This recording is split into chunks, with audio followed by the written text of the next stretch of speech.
आपल्यासोबत शिंदे यांच्या शिवसेनेचे आमदार प्रदीप जयस्वाल आहेत. सर, महापालिकेचे निवडणुकीची रणधुमाळी सुरू झालेली आहे, फॉर्म वाटणंही सुरू झालेले, जवळपास 700 जवळपास फॉर्म तुमच्या पक्षाकडून शहरात वितरित पण करण्यात आलेले आहेत. परंतु तुमचा जो मुलाचा प्रभाग आहे किंवा किशनचंद तनवानी आहेत त्यांचा मुलाचा प्रभाग आहे, या प्रभागात दोघांचे मुलं त्या ठिकाणी उत्सुक आहेत. तर याचा तिढा कसा सोडवणार आहात तुम्ही? कारण की शेवटी आम्ही जुने मित्र आहोत. जवळपास 40 वर्षापासून आमचा मित्रपणा आहे आणि दोघं आम्ही एक दुसऱ्यासाठी सहकार्य करतो. आम्ही बसून याच्यात काय तोडगा काढता येईल ते तोडगा आम्ही काढू. अशी मैत्री तर तुमची बघितलेली विधानसभेला सगळ्यांनी, की तुमच्यासाठी त्यांनी माघारही घेतली होती. त्यांनी माघारी घेतली होती, आम्ही बरोबर लढलो पण. त्यावेळेस इम्तियाज निवडून पण आला, तरी आमच्या मैत्रीमध्ये कधी फरक पडला नाही. आजही आम्ही गेल्या 40 वर्षापासून बालाजीला बरोबर आम्ही संघ जातात. परंतु त्यांनी एक खंत व्यक्त केली पक्षाच्या दृष्टिकोनातून, की मला ह्या ज्या निवडणूक प्रक्रिया सुरू आहे यामध्ये मला कुठे बोलवलं जात नाही, कुठला निरोप दिला जात नाही, या संदर्भात काय सांगाल?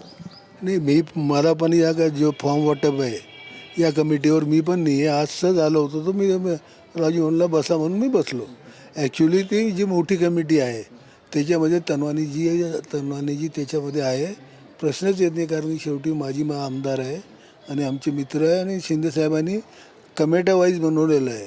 ही जी कमिटी आहे यासाठी या कमिटीमध्ये असं बसायचं. जे लोक युतीसाठी बोलणारे त्याची वेगळी एक कमिटी, ते बरोबर झाली का नाही ते बघणारे वेगळे.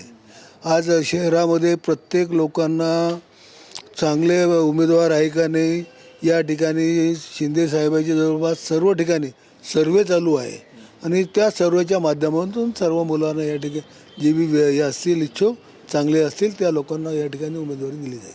परंतु आता तुमचा मुलगा आहे, त्यांचा मुलगा आहे, दोघंही एकाच प्रभागातून निवडणूक लढवण्यासाठी उत्सुक आहात. हा तिढा कसा सोडवणार आहात तुम्ही? आता बसू आम्ही. त्यांचं काय म्हणणं झालं मला माहीत नाही, कारण याच्या अगोदर माझा मुलगा त्यांना भेटलेला आहे त्यांच्याबरोबर आणि त्याच्यानंतर त्यांनी सांगितलं की मी गुलमंडीवरून लढणार आहे आणि त्यावेळेसही त्यांचा आला तर अपक्ष निवडून आलेला त्यांचा भाऊ होता आणि त्याच्यात आम्ही दोघं बसू आणि त्याचा निर्णय घेऊ. कारण की शेवटी मी या मतदारसंघाचा सध्या आमदार आहे आणि ते माझं मित्र आहे आणि मित्र आणि आमदार दोघं मिळून आमचं कसं ते तोडगा काढायचा आम्ही काढू. ते असं म्हटलेत की आमची जुनी मैत्री आहे, आम्ही दोघं मिळून हा तिढा सोडू. तिढा सुटणार आहे का? 100% सुटेल. कारण की इतक्या वर्षाचं मित्रपण आहे त्यांनाही माहीत आहे आणि त्यांनी तुम्हाला ज्यावेळेस सांगितलं असेल आमच्या दोघांचं काहीतरी प्रेम असेल म्हणून त्यांनी सांगितलं याच्यातून काहीतरी तोडगा काढू. नक्कीच होते. शिवसेना शिंदे गटाचे आमदार प्रदीप जयस्वाल आणि किशनचंद तनवानी आणि प्रदीप जयस्वाल हे जुने मित्र आहेत. गेल्या विधानसभेत प्रदीप जयस्वाल जे आमदार झाले त्यांच्यासाठी त्यांनी उमेदवारी मागे घेतली होती. त्यामुळे आमची जुनी मैत्री आणि मुलांना ज्या या प्रभागामध्ये निवडणूक लढवायचे, किशनचंद तनवानी यांचा मुलगा आणि आमदार प्रदीप जयस्वाल यांचा मुलगा त्या प्रभागात दोघंही उत्सुक आहेत आणि हा तिढा आम्ही जुने मित्र आहोत आणि तो तिढा आम्ही दोघे मिळून सोडू, असं त्यांचं म्हणणं आहे. कॅमेरामन अमित ताडेसह संजय सरोदे, TV9 मराठी, छत्रपती संभाजीनगर.